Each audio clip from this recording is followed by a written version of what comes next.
Hello guys, welcome to our channel Commerce Quest. और आज हम लेकर आए हैं अपनी 12th बिजनेस स्टडीज की न्यू वीडियो। और इस वीडियो के अंदर हम पढ़ेंगे प्रिंसिपल्स ऑफ मैनेजमेंट।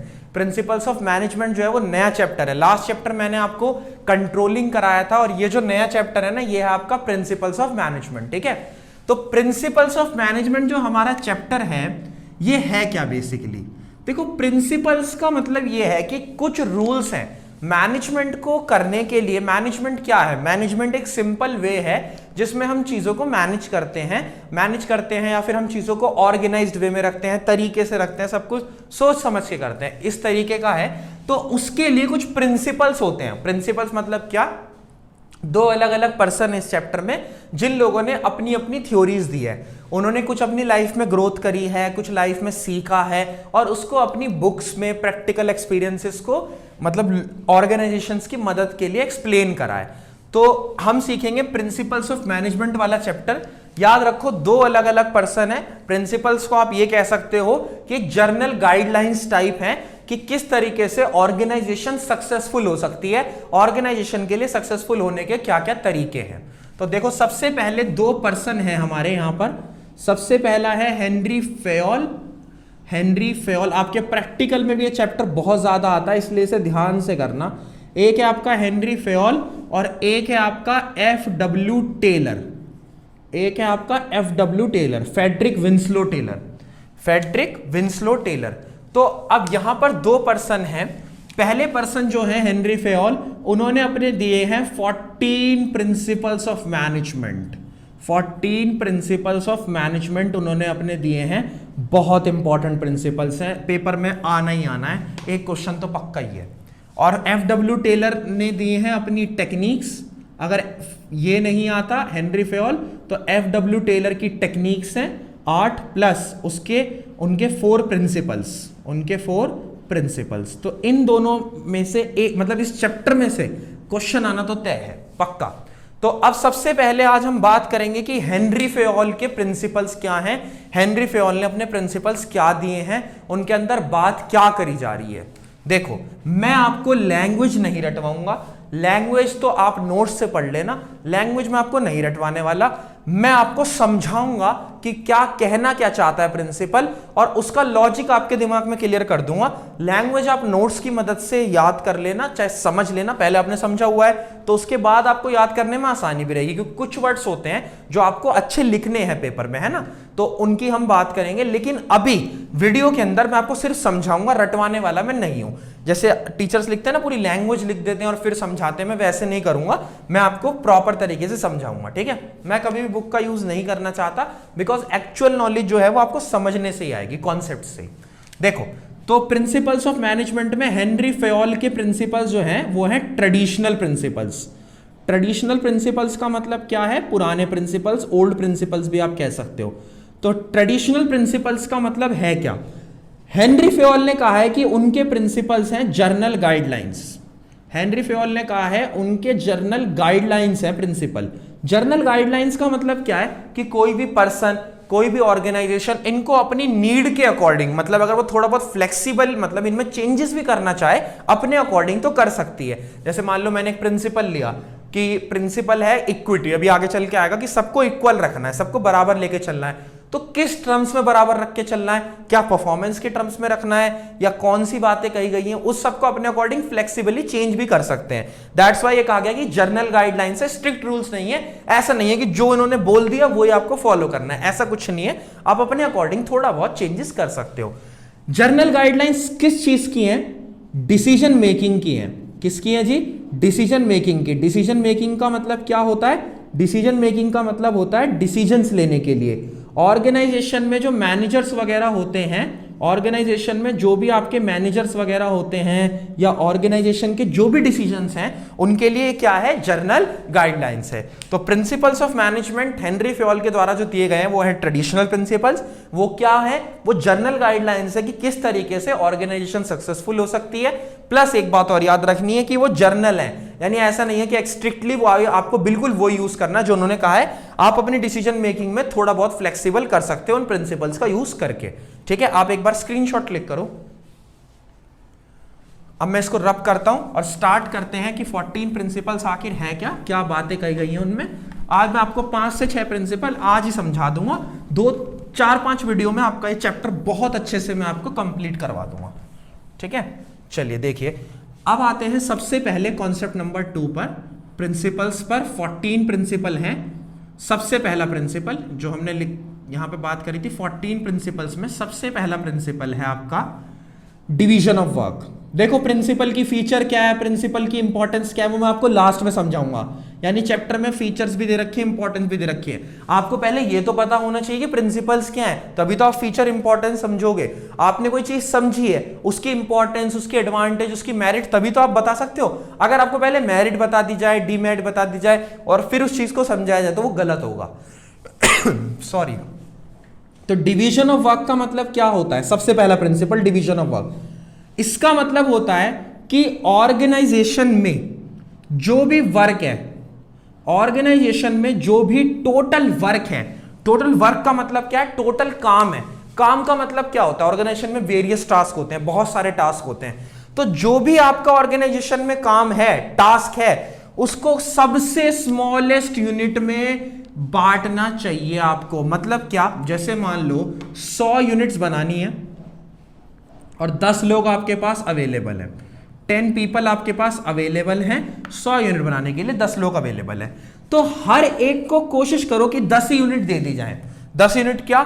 एक ऐसा मत करो कि एक इंसान को तो आपने कहा 90 बनाओ, बाकी 9 इंसानों से आप क्या कह रहे हो कि आप 10 यूनिट बना लो, तो बेवकूफी होगी।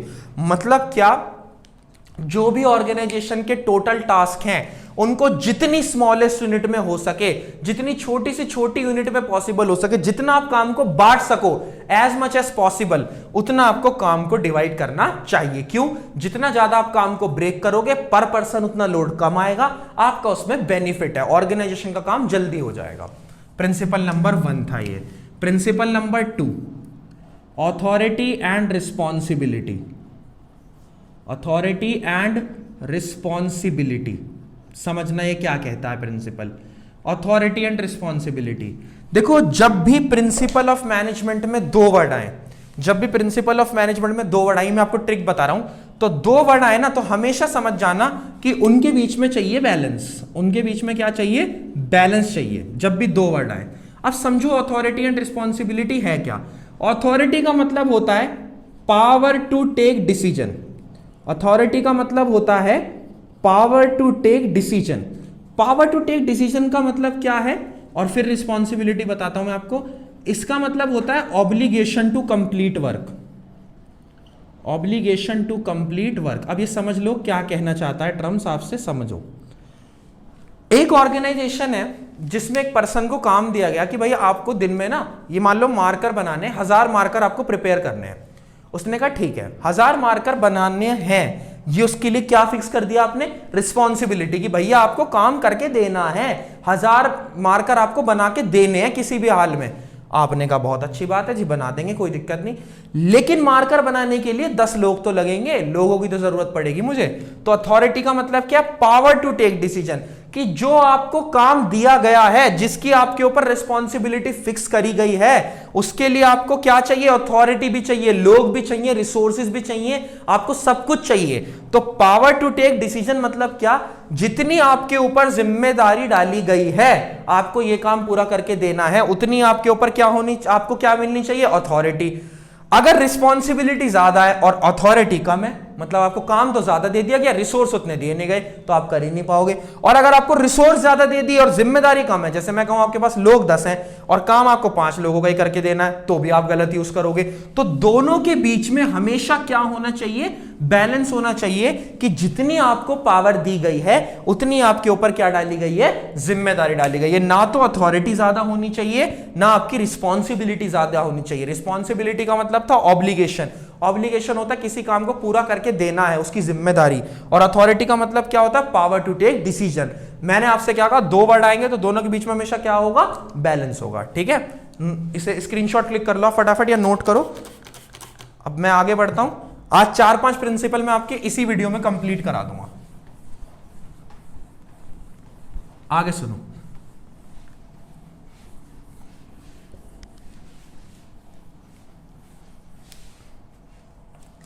5 प्रिंसिपल इस वीडियो में आज हम कंप्लीट करेंगे। नेक्स्ट प्रिंसिपल आप देखो, नेक्स्ट प्रिंसिपल है आपका डिसिप्लिन। एक अच्छी ऑर्गेनाइजेशन और एक बुरी ऑर्गेनाइजेशन, हम किसे अच्छी ऑर्गेनाइजेशन कहते हैं, किसे बुरी ऑर्गेनाइजेशन कहते हैं, किसे अच्छा मैनेजमेंट कहते हैं, किसे बुरा मैनेजमेंट कहते हैं। अच्छा मैनेजमेंट या अच्छी ऑर्गेनाइजेशन उसको कहा जाता है जिसमें फॉलो होता है डिसिप्लिन।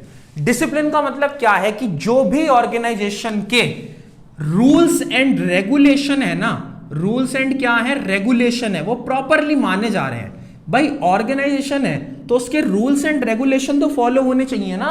अगर आपसे कहा गया है कि ये काम पूरा करके दो तो काम पूरा करके दो। आपसे कहा गया है कि मीटिंग टाइम में आपको बात नहीं करनी तो आपको बात नहीं करनी। अगर आप कर रहे हो तो वो ऑर्गेनाइजेशन के लिए क्या है, बुरा है, इसका मतलब उस ऑर्गेनाइजेशन में डिसिप्लिन नहीं है। तो अकॉर्डिंग टू फेयोल हर ऑर्गेनाइजेशन में डिसिप्लिन का होना बहुत ज्यादा जरूरी है। एक डिसिप्लिन ही ऐसे टर्म है जो एक ऑर्गेनाइजेशन को दूसरी ऑर्गेनाइजेशन से डिफर करता है। अगर एक ऑर्गेनाइजेशन को दूसरी ऑर्गेनाइजेशन से अलग बनना है ना तो उसको डिसिप्लिन तो फॉलो करना पड़ेगा। और डिसिप्लिन क्या होते हैं, rules and regulation of any kind of organisation. Number 4 पे आते हैं, प्रिंसिपल नंबर 4। अब हम पढ़ेंगे इक्विटी। मैं आपको आगे पीछे कराऊंगा बुक से अलग मेथड, जैसे जैसे मुझे लगेगा आपका लेवल बढ़ाना वैसे वैसे। इक्विटी, इक्विटी का मतलब होता है कि किसी भी ऑर्गेनाइजेशन में कास्ट, रिलीजन, कलर क्या नाम है, कलर कह लो आप या जेंडर कह लो, कलर, जेंडर एटसेट्रा, इनके बेसिस पे डिफरेंस नहीं होगा। मतलब ऑर्गेनाइजेशन में कास्ट के बेसिस पे, कलर के बेसिस पे, जेंडर के बेसिस पे कोई डिस्क्रिमिनेशन नहीं होगा। बिल्कुल ठीक बात है। यानी कि आपको अगर डिस्क्रिमिनेशन करना है या आपको एक दूसरे से कंपेयर करना है ना तो आप करो on the basis of performance. आप on the basis of performance करो कंपेयर, लेकिन आप कास्ट, रिलीजन, कलर, जेंडर है ना, इन सब के बेसिस पर कभी भी डिफरेंशिएट मत करो। According to Henri Fayol caste, religion, colour के बेसिस पे डिफरेंस नहीं होगा। इन बेसिस पे ऑर्गेनाइजेशन में डिफरेंस होता है तो वो ऑर्गेनाइजेशन इक्विटी को फॉलो नहीं करती, क्योंकि इक्विटी के अकॉर्डिंग सब लोग एक समान है। अगर आपको कंपेयर करना है ना तो आप उसकी परफॉर्मेंस के बेसिस पे कर लो, परफॉर्मेंस के बेसिस पे कंपेरिजन कोई गलत नहीं है। ठीक है बात। तो ये आपका 4th प्रिंसिपल था। आप स्क्रीनशॉट क्लिक करो इसका, ठीक है। अब मैं इसको रब कर देता हूं। एक प्रिंसिपल और करेंगे इस वीडियो में, नेक्स्ट वीडियो में हेनरी फेयोल खत्म, और फिर एक वीडियो आपकी बनाएंगे एफडब्ल्यू टेलर पे, और 2-3-4 वीडियो में आपका चैप्टर खत्म हो जाएगा।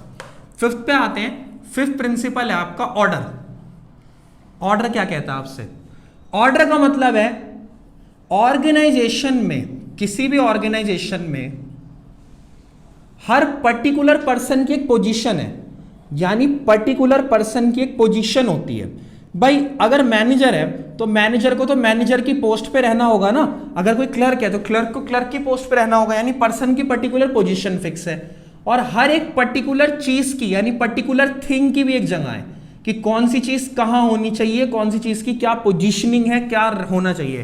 फॉर एग्जाम्पल एक बहुत ही बेसिक एग्जाम्पल लेते हैं, जैसे आपने राशन की दुकान देखी होगी, तो राशन की दुकान में ना होता क्या है, जो वो हम दुकान पे जाते तो तुरंत ही हमें जो सामान हम मांगते हैं वो एकदम निकाल के दे देता है। क्यों? क्योंकि उसे पता होता है कि उसने कौन सी चीज कहां रखी है, मतलब वो हर एक चीज की एक जगह फिक्स रखता है। ऐसी ऑर्गेनाइजेशन, अच्छी ऑर्गेनाइजेशन में हम कहते हैं कि हमें इनसे मिलना है तो बताते हैं कि ये इस केबिन में मिलेंगे, उनकी ये पोस्ट है, यानी हर पर्टिकुलर चीज की एक पोजीशन फिक्स है और हर पर्टिकुलर थिंग की भी एक जगह फिक्स है। ऑर्डर के अकॉर्डिंग है कि everything should be at particular place and every person also placed at a particular position. ठीक है, जो पर्सन है उसके लिए लगाया जाता है आपका क्या नाम है, सोशल ऑर्डर, उसके लिए लगाया जाता है सोशल ऑर्डर।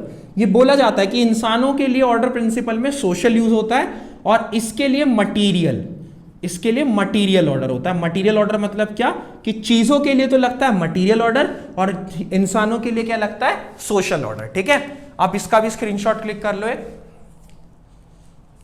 तो आज हमने डिस्कस करे शुरू के 5 प्रिंसिपल। याद मत करो, समझ लो अच्छे से कि कॉन्सेप्ट क्या कहना चाह रहा है। नेक्स्ट वीडियो के अंदर बचे हुए प्रिंसिपल खत्म कर देंगे, थोड़ी लॉन्ग भी हो सकती है वीडियो, फिर नेक्स्ट उससे नेक्स्ट में टेलर की बात करेंगे, एफडब्ल्यू टेलर की। ठीक है, थैंक यू सो मच।